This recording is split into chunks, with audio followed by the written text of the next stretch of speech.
नमस्कार दोस्तों, देखिए आप लोग के सामने वर्ड्स है also, so, even, too, as well, either, neither. इन सभी का हिंदी मीनिंग होता है भी। मतलब भी के सेंस में हम इन सभी वर्ड्स का यूज करते हैं, लेकिन इनका प्रयोग अलग अलग तरीके से किया जाता है। तो अब मैं आप लोग को एक एक करके इन सभी के बारे में बताऊंगा, और आप लोग आज के बाद कभी भी कंफ्यूज नहीं होंगे जब भी आपको इंग्लिश में भी बोलना होगा तो किस वर्ड का यूज करना है। तो आइए देखिए, आप लोग के सामने सबसे पहला वर्ड है ऑल्सो, मतलब भी। तो ऑल्सो का यूज हम भी के सेंस में तब करते हैं जब किसी चीज को जोड़ने की बात हो, कि इसके अलावा ये, जैसे मुझे चाय पसंद है, मुझे कॉफी भी पसंद है। मतलब कि चाय के अलावा मुझे कॉफी भी पसंद है। तो हम इस सेंटेंस को बनाएंगे आई लाइक टी। मुझे चाय पसंद है, आई ऑल्सो लाइक कॉफी। इसी प्रकार से वो केवल मेहनती ही नहीं बल्कि बुद्धिमान भी है। तो आप इसे बनाते हैं he is not only hard working but also intelligent. तो ऑल्सो का मीनिंग आप लोग को समझ में आया होगा। जब हम किसी एक्स्ट्रा चीज को जोड़ते हैं किसी व्यक्ति के साथ, उसके गुण हो सकते हैं, उसकी विशेषता हो सकती है। अब देखिए टू, टू का मतलब भी होता है भी। तो टू का यूज भी हम किसी चीज को जोड़ने के लिए ही करते हैं, जिसका हिंदी सेंस भी आता है, लेकिन ये वाक्य के अंत में आता है। जैसे उसे आम पसंद है, मुझे भी आम पसंद है। तो हम इस सेंटेंस को बनाएंगे she likes mangoes, I like mangoes too. कुछ इस प्रकार से हम टू का यूज करते हैं सेंटेंस के लास्ट में। आई लाइक मैंगोज टू मतलब मुझे भी आम पसंद है। वो थका हुआ है, मैं भी थका हुआ हूं। तो he is tired, I am tired too. मतलब कि इसका यूज ऑल्सो की तरह ही हो रहा है। इसी प्रकार से देखिए एज वेल, एज वेल का मतलब भी होता है भी। और ये क्या होता है, ये टू का फॉर्मल रूप है। टू क्या है, ये जो टू था ये कैजुअल है, मतलब कन्वर्सेशन में ज्यादा यूज किया जाता है। जबकि एज वेल इसका फॉर्मल रूप है, मतलब कि इसका हम फॉर्मली यूज करते हैं। और एज वेल का भी हम सेंटेंस के लास्ट में यूज करते हैं। वो अच्छा गाती है, वो अच्छा नाचती भी है।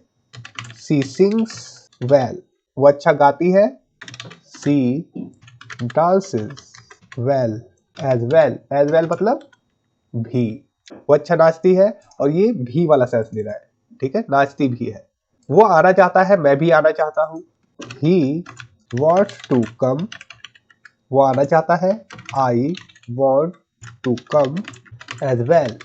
ओके, एज वेल की जगह आप टू का यूज कर सकते हैं। अब देखिए इवन, इवन का यूज हम करते हैं यहां तक कि, भी का सेंस देता है ये, ठीक है। जैसे यहां तक कि शिक्षक भी सवाल हल नहीं कर सके।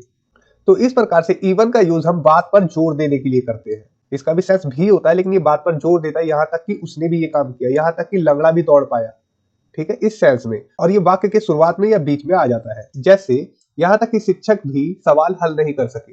सेंटेंस को बनाते हैं, देखिए even the teacher couldn't solve question. Okay, even the teacher couldn't solve the question। यहाँ तक कि शिक्षक भी सवाल हल नहीं कर सके, या प्रॉब्लम बोल सकते हैं कि समस्या हल नहीं कर सके। उसने अजनबियों की भी मदद की। तो see even helped strangers, strangers मतलब अजनबी। ही इवन हेल्प्ड स्ट्रेंजर्स मतलब उसने अजनबियों की भी मदद की। तो यहाँ पर देखिए इवन की पोजीशन का है सब्जेक्ट के तुरंत बाद, और यहाँ पर इवन की पोजीशन है सेंटेंस के शुरुआत पे। तो ये कहीं पर भी आ जाता है। तो ये सेंटेंस के शुरुआत में या बीच में आ सकता है। अभी मैं और एग्जांपल दूंगा तो आप लोग इवन के यूज को एकदम परफेक्टली जान पाएंगे। देखिए ईदर, ईदर मतलब भी नहीं। अब ये भी नहीं सेंस क्यों आता है, क्योंकि इसका हम हमेशा नेगेटिव सेंस में यूज करते हैं, या फिर कहे नकारात्मक वाक्य में ही हम इसका यूज करते हैं। और ये भी वाक्य के अंत में आता है। जैसे मुझे चाय पसंद नहीं है, मुझे कॉफी भी पसंद नहीं है। तो इसके लिए हम इधर का यूज करते हैं। देखिए आई डोंट लाइक टी और I don't like coffee either. Okay, इस प्रकार से हम यूज कर लेते हैं I don't like coffee either, मुझे कॉफी भी पसंद नहीं है। वो स्कूल नहीं जाता और मैं भी नहीं जाता। He doesn't go to school and I don't go either. Okay, समझ में आया। ईदर का यूज हम नेगेटिव सेंस में करते हैं, नकारात्मक वाक्य में करते हैं। अब देखिए नीदर, इसका हिंदी सेंस आता है ना तो ना ही। ये भी वाला ही सेंस देता है। जैसे ना तो किशोर पढ़ाई करता है और ना ही रामू, मतलब रामू भी नहीं करता, ये सेंस है। तो नीदर का यूज का मतलब है कि दोनों चीज नहीं होती है, ठीक है, या दोनों पर्सन कोई काम नहीं करते हैं, ये सेंस देता है नीदर। तो नीदर किशोर नॉर रामू स्टडीज। ओके, ये आपका सेंटेंस है। नीदर किशोर मतलब किशोर भी नहीं, नॉर रामू रामू भी नहीं, स्टडीज पढ़ाई करते हैं या करता है, दोनों ही पढ़ाई नहीं करते, ये सेंस है सीधा। वो ना खाता है और ना सोता है। ही नीदर ईट्स नॉर स्लीप्स। ही नीदर ईट्स नॉर स्लीप्स। वो ना तो खाता है और ना ही सोता है। तो यहाँ पर देखिए, जब हमने नीदर के बाद एक नाउन का यूज किया मतलब संज्ञा का, तो नोर के बाद भी हमने एक संज्ञा का मतलब नाउन का यूज किया। नीदर के बाद जब हमने ईट का यूज किया मतलब वर्ब का, तो नोर के बाद भी हमने वर्ब का ही यूज किया। तो यही सही पैटर्न होता है नीदर नॉर का यूज करने का। अगर आप इस प्रकार से बोल देते नीदर ही ईट्स, जैसे neither he eats nor sleep, तो ये सेंटेंस गलत हो जाता है। हालांकि स्पोकन इंग्लिश में इस प्रकार से बोल दिया जाता है, लेकिन करेक्ट जो पैटर्न होता है, जो स्ट्रक्चर होता है, वो इसी प्रकार से होता है। अगर नीदर के बाद वर्ब है तो नॉर के बाद वर्ब आएगी, नीदर के बाद कोई नाउन है तो नॉर के बाद भी कोई नाउन आता है, या एडजेक्टिव है तो एडजेक्टिव आता है। ओके, अब देखिए सो का मतलब होता है भी, और दूसरा मतलब होता है इसका इसलिए। तो जब इसका भी सेंस आता है तो याद रखना दो सेंटेंसेस आपस में जुड़े हुए हो, जैसे कि वो मेहनती है और उसका भाई भी। तो हम इसे यूज करते हैं, देखिए, he is hard working so is his brother. Okay, इस प्रकार से बन जाएगा sentence. He is hard working, वो मेहनती है, हमने और के लिए एंड नहीं लगाया, हम लगा सकते हैं सो इज हिज ब्रदर, उसका भाई भी। वो देर से आया इसलिए वो ट्रेन से चूक गया, ट्रेन उसने नहीं पकड़ पाई, ऐसा सेंस है। He was late so he missed the train. Okay, तो यहां पर इसका मतलब है इसलिए, क्योंकि यहाँ पर कारण का पता चल रहा है कि वो देर से आया इसलिए, मतलब कि कारण ये था कि वो देर से आया इसलिए उसे ट्रेन नहीं मिली, वो मिस कर दिया ट्रेन को। और यहाँ पर कोई कारण नहीं है, ठीक है, वो मेहनती है और उसका भाई भी, यहाँ पर कोई कारण नहीं बताया जा रहा है, इसलिए इसका सेंस भी आ रहा है। अब देखिए यहाँ पर he is also intelligent, he is intelligent too, he is intelligent as well, even he is intelligent.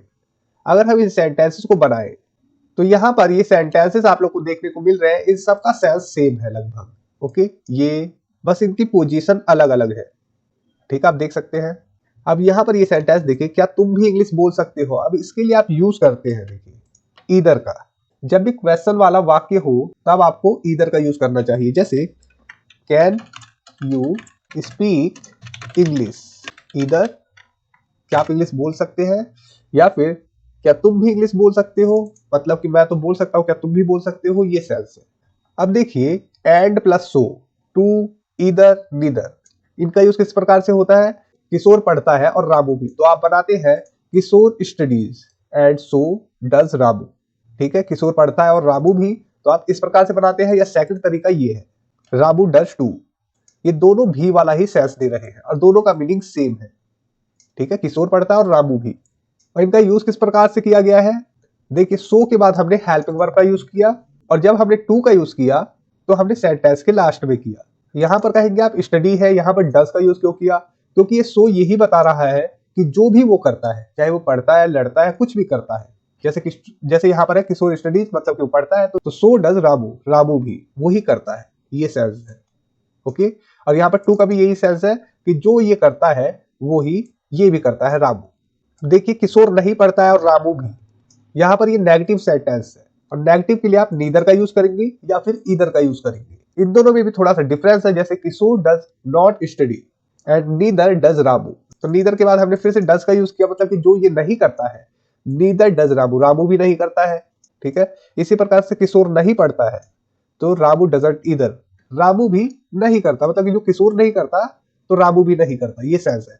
तो यहाँ पर ईदर का हमने लास्ट में यूज किया, ठीक है, लेकिन दोनों का मीनिंग सेम है।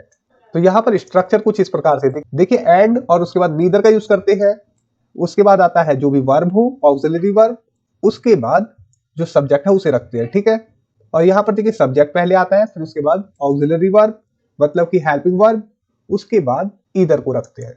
और ये जो एंड आ रहा है ये काफी बार नहीं आता है। कब नहीं आता है, जब दो पर्सन बात करते हैं, जैसे कि मेरे सामने आप हो, अगर आप मेरे से बोलते हैं आई एम बिजी, कि मैं व्यस्त हूं, तो मैं बोलूंगा आई एम टू, मैं भी। ठीक है, हमने यहाँ एंड का यूज नहीं किया, क्यों नहीं किया, क्योंकि दो पर्सन है बोलने वाले, पहले आप और सेकंड मैं। तो ये I am busy so am I, तो इस प्रकार से दोनों का मीनिंग सेम है। सो एम आई भी बोल सकते हैं, आई एम टू भी बोल सकते हैं, ठीक है, कि मैं भी। इसी प्रकार से आई डोंट प्ले क्रिकेट, अगर पहला व्यक्ति बोलता है तो दूसरा बोल सकता है आई डोंट ईदर, मतलब कि मैं भी नहीं खेलता। आई डोंट प्ले क्रिकेट, मैं क्रिकेट नहीं खेलता, तो सेकंड पर्सन बोल सकता है नीदर डू आई, मैं भी नहीं खेलता। तो नेगेटिव के लिए आप नीदर या ईदर का यूज करेंगे। पोजीशन आप देख ही सकते हैं, नीदर का स्टार्टिंग में, फिर उसके बाद ऑक्सिलरी वर्ब मतलब हेल्पिंग वर्ब, उसके बाद सब्जेक्ट, और यहाँ पर सब्जेक्ट हेल्पिंग वर्ब, और हेल्पिंग वर्ब के साथ यहाँ पर नॉट जरूर लगा होगा, जैसे डोंट डजंट इस प्रकार से आएगा, तब हम ईदर का यूज करेंगे। और नीदर के साथ कभी डोंट डजंट का यूज नहीं होगा, क्योंकि ये खुद में ही नेगेटिव सेंस देता है। ओके, इसी प्रकार से आई एम बिजी, तो इस प्रकार से भी बोला जाता है मी टू, मी नीदर।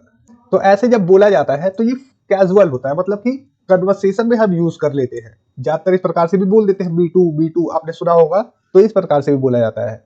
अब देखिए, शुक्रवार या शनिवार को आओ, कोई भी दिन ठीक है, तो हम इस प्रकार से भी इधर का यूज करते हैं, जैसे कम ऑन फ्राइडे और Saturday, either day is okay, मतलब कि कोई भी दिन ठीक है, किसी भी दिन आओ, मतलब शनिवार या शुक्रवार को। तो ईदर के बाद हमेशा यहाँ पर डेज नहीं करेंगे, जैसे अगर हम इस प्रकार से कर दें तो ये वाक्य गलत हो जाएगा। इसके साथ हमेशा सिंगुलर नाउन आएगा, सिंगुलर, तो डे रहेगा हमेशा, ठीक है। Don't say either days. मैंने आप लोगों को सभी कुछ बता ही दिया, और एक बार और बता देता हूं आप लोगों को। देखिए, सकारात्मक वाक्यों में also, too, as well, even का प्रयोग करें। नकारात्मक मतलब नेगेटिव वाक्य में ईदर, नीदर का प्रयोग करें। तुलना या कारण बताने के लिए सो का प्रयोग करें। तो इतना आप लोग को पता चल गया। और दोस्तों, अगर आप लोगों ने अभी तक मेरी ई बुक पीडीएफ को बाय नहीं किया है तो डिस्क्रिप्शन में मैं लिंक दे दूंगा, आप लोग जाकर वहां से पीडीएफ बंडल को बाय करें, जिसमें आप लोग को 4 पीडीएफ एक साथ मिलेगी। तो इस वीडियो में इतना ही। Thanks for watching, take care, bye.